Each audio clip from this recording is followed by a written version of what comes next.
जय श्री राधे। आप सभी को भगवान जगन्नाथ की रथ यात्रा की हार्दिक शुभकामनाएं।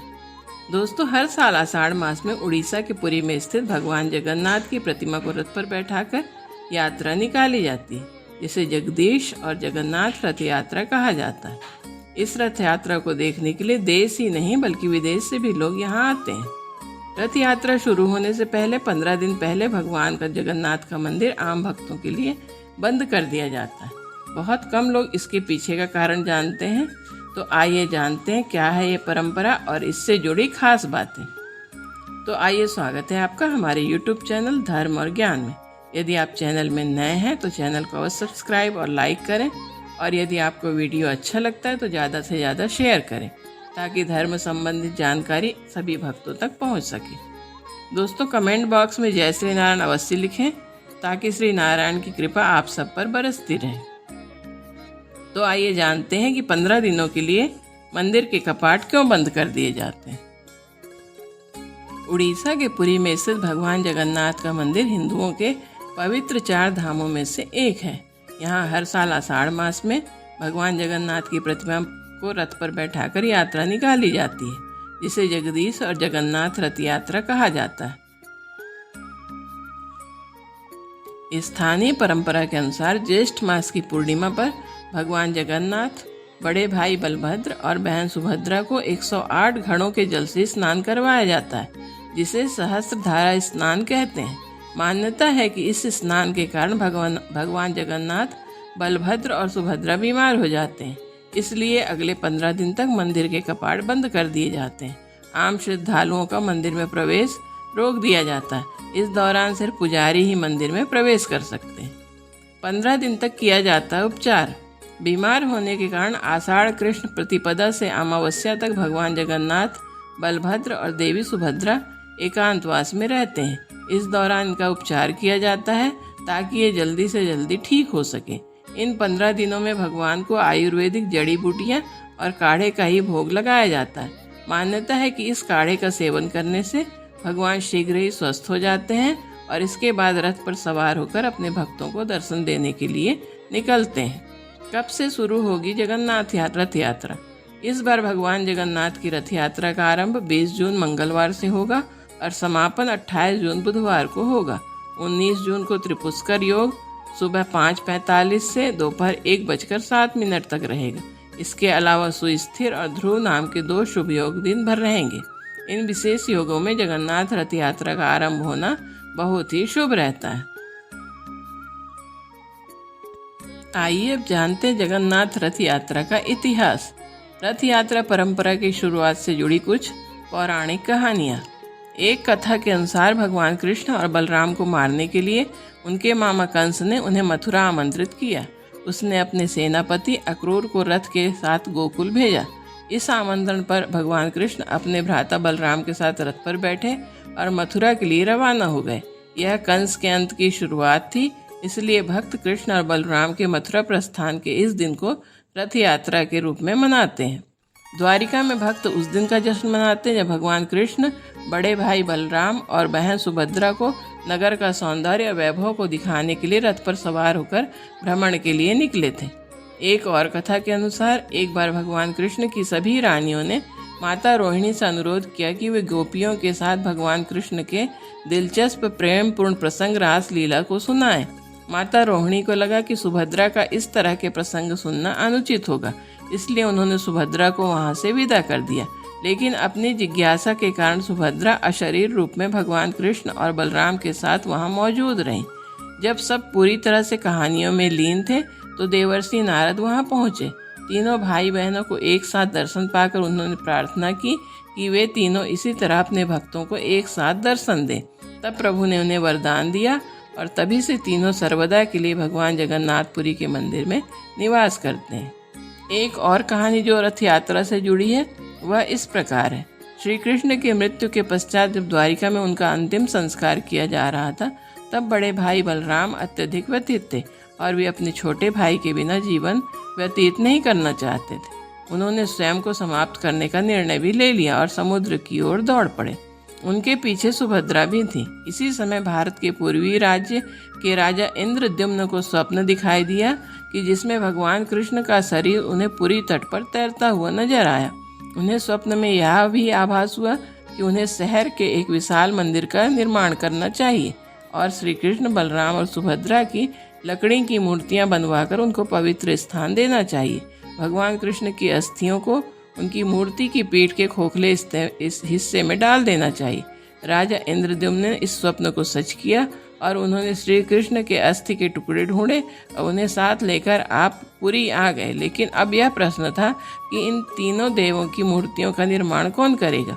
ऐसी मान्यता है कि इस दुविधा को दूर करने के लिए देवताओं के प्रमुख वास्तुकार विश्वकर्मा एक पुराने बढ़ई का रूप लेकर राजा के पास गए और एक उनके सामने शर्त रखी कि मूर्तियों को तराशते समय कोई भी उन्हें परेशान न करे और यदि कोई ऐसा करता है तो वे भी उसी क्षण गायब हो जाएंगे। राजा की सहमति के साथ मूर्ति बनना शुरू हो गई, लेकिन कुछ महीनों बाद इंद्रद्युम्न से रहा नहीं गया और उन्होंने उस कमरे का दरवाजा खोल दिया जहां मूर्तियों का निर्माण कार्य जारी था। जैसा कि मूर्तिकार ने पहले से ही सचेत किया था कि वे तुरंत गायब हो जाएंगे, तो वे गायब हो गए। अब राजा के पास कोई चारा नहीं था, इसलिए उन्होंने अधूरी मूर्तियों को ही पवित्र किया और भगवान कृष्ण की पवित्र राख को मूर्ति के खोखले हिस्से में रखकर मंदिर में स्थापित कर दिया। इसके बाद से हर साल 3 विशाल रथों में भगवान कृष्ण, बलराम और सुभद्रा की मूर्तियों के साथ एक राजसी जुलूस निकाला जाता है। विशाल रथों को भक्तों द्वारा जनकपुर से जगन्नाथपुरी के मंदिर तक बड़े बड़े रस्सों के द्वारा खींचा जाता है। इन तीनों प्रतिमाओं को हर 12 साल में बदल दिया जाता है और परंपरा अनुसार नई मूर्तियों को भी अधूरा ही रखा जाता है। आइए अब जानते हैं कि यात्रा के बाद रथों और हाथियों का क्या होता है। इस त्योहार के अंत में रथों को तोड़ दिया जाता है और उनकी लकड़ी का उपयोग मंदिर की रसोई में ईंधन के रूप में किया जाता है।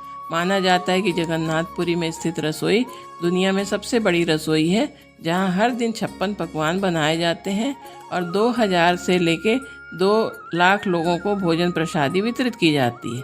अगले वर्ष के जुलूस तक हाथियों को मुक्त घूमने के लिए मंदिर ट्रस्ट द्वारा प्रबंधित भूमि पर वापस भेज दिया जाता है। अब आइए जानते भगवान जगन्नाथ की पूजा विधि। भगवान जगन्नाथ की पूजा विधि बेहद ही सामान्य है और प्रभु की सच्चे मन से की गई आराधना बिना किसी पूजा सामग्री और बाह्य आडंबरों के ही जगन्नाथ तक पहुंच जाती है। भगवान जगन्नाथ आषाढ़ शुक्ल द्वितीया से दशमी तक जन सामान्य के बीच रहते हैं। इसी समय में उनकी पूजा करना और प्रार्थना करना विशेष फलदायी होता है।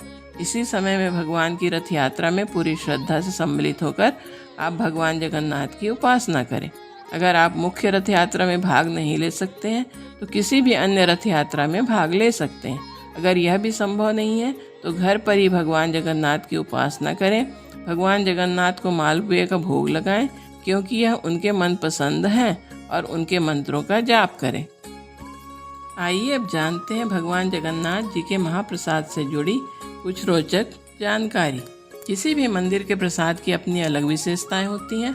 आमतौर पर मंदिर में जो भगवान के आशीर्वाद स्वरूप भोग भक्तों को दिया जाता है उसे ही प्रसाद कहा जाता है, लेकिन जगन्नाथपुरी के मंदिर में मिलने वाले भोग को महाप्रसाद का नाम दिया गया है। ऐसी मान्यता है कि जो भक्त इस प्रसाद को ग्रहण करता है उसकी समस्त मनोकामनाएं पूर्ण होती हैं और उसे भगवान जगन्नाथ का आशीर्वाद मिलता है। यह प्रसाद किसी भी अन्य मंदिर से भिन्न होता है और विशेष महत्व रखता है। वास्तव में यह कुछ अलग तरह से तैयार किया जाता है। इसे लाखों की संख्या में लोग ग्रहण करने के लिए पहुंचते हैं। दुनिया की सबसे बड़ी रसोई में तैयार होता है महाप्रसाद। उड़ीसा के पुरी में से जगन्नाथ मंदिर को अत्यंत लोकप्रिय तीर्थ स्थल के रूप में जाना जाता है। ऐसी मान्यता है कि यहाँ की रसोई कुछ खास है और दुनिया की सबसे बड़ी रसोई है। इसी रसोई में महाप्रसाद तैयार किया जाता है और इसे सैकड़ों की संख्या में लोग मिलकर तैयार करते हैं। ऐसी मान्यता है कि इस रसोई में महाप्रसाद का निर्माण स्वयं माता लक्ष्मी करवाती हैं। यही नहीं, जगन्नाथ रथ यात्रा के दौरान भी इसका भोग अर्पित किया जाता है और सभी भक्तों में वितरित किया जाता है। इस रसोई में नियमित 56 भोग तैयार किए जाते हैं। मिट्टी के बर्तनों में तैयार किया जाता है महाप्रसाद। जगन्नाथ मंदिर की रसोई में तैयार किया जाने वाला महाप्रसाद बहुत शुद्ध तरीके से बनाया जाता है। इसमें लहसुन व प्याज का इस्तेमाल नहीं किया जाता। यह भोजन पूर्ण रूप से सात्विक होता है और इसे धर्म ग्रंथों में बताए गए नियमों के अनुसार ही बनाया जाता है। इस महाप्रसाद की खास बात यह है कि इसे मिट्टी के बर्तनों में ही तैयार किया जाता है। इसके साथ ही मिट्टी के बर्तनों का रंग लाल होता है। इसके साथ ही एक मान्यता यह भी है कि रोज महाप्रसाद तैयार करने के लिए नए बर्तनों का इस्तेमाल किया जाता है। कम नहीं पड़ता है महाप्रसाद। इस रसोई में कितने भी लोग भोजन ग्रहण कर लें और महाप्रसाद क्यों न ले लें, लेकिन इसकी मात्रा कभी कम नहीं हो सकती। यही नहीं, महाप्रसाद में मिलने वाली सामग्री कभी भी बेकार नहीं जाती। इस रसोई की खासियत है कि इसमें हजारों से लेकर लाखों की संख्या में लोग रोज महाप्रसाद ग्रहण करते हैं और ये सभी की भूख कम करने का काम करता है। यहाँ नियमित रूप से महाप्रसाद में तैयार होने वाले सामग्री पूरे साल के लिए भी पर्याप्त होती है। कुओं के पानी से तैयार किया जाता है महाप्रसाद। भगवान जगन्नाथ के महाप्रसाद को मंदिर के पास स्थित 2 कुओं के पानी से तैयार किया जाता है। इन कुओं को गंगा जमुना नाम से जाना जाता है। क्योंकि इसका नाम 2 पवित्र नदियों के नाम पर रखा गया है, इसलिए इनके पानी से तैयार महाप्रसाद बहुत ही शुद्ध और पवित्र होता है। भगवान जगन्नाथ को नियमित रूप से 6 वक्त भोग लगाया जाता है, जिसमें 56 तरह के व्यंजन शामिल होते हैं। महाप्रसाद तैयार करने का अनोखा तरीका। जगन्नाथ जी के भोग में रोज 56 तरह के ऐसे भोग तैयार किए जाते हैं जो भगवान जगन्नाथ को प्रिय हैं। इस महाप्रसाद की खासियत यह है कि मंदिर की रसोई में प्रसाद तैयार करने के लिए 7 मिट्टी के बर्तन एक दूसरे के ऊपर रखे जाते हैं और यह महाप्रसाद लकड़ी पर ही तैयार किया जाता है। इन बर्तनों में सबसे ऊपर रखी सामग्री सबसे पहले पक जाती है और उसके बाद एक के बाद एक चीज़ें तैयार होती हैं। वास्तव में यह किसी चमत्कार से कम नहीं है। यहाँ सबसे पहले ऊपर रखा भोजन सबसे पहले तैयार हो जाता है। आइए अब जानते हैं जगन्नाथ रथ यात्रा का महत्व। भगवान जगन्नाथ की रथ यात्रा पूरे देश में एक पर्व की तरह मनाई जाती है। भगवान जगन्नाथ, उनके भाई बलराम और बहन सुभद्रा रथ यात्रा के मुख्य आराध्य होते हैं। ऐसा माना जाता है कि जो भक्त इस रथ यात्रा में शामिल होकर भगवान के रथ को खींचते हैं, उन्हें कई यज्ञों के समान फल मिलता है। ऐसी मान्यता भी है कि जो भी व्यक्ति जगन्नाथपुरी दर्शन हेतु जाता है, उसकी सभी मनोकामनाएं पूर्ण हो जाती हैं और पापों से मुक्ति मिलती है। हिंदू धर्म में इस रथ यात्रा का विशेष महत्व बताया गया है और जो व्यक्ति इसमें शामिल नहीं हो पाते हैं, वो भी इन दिनों जगन्नाथ भगवान की पूजा सच्चे मन से करते हैं तो उन्हें अच्छे फलों की प्राप्ति होती है। तो ये थी दोस्तों रथ यात्रा से जुड़ी कुछ रोचक जानकारी। तो फिर मिलते हैं अगले वीडियो के साथ। तब तक के लिए जय श्री नारायण, हर हर महादेव।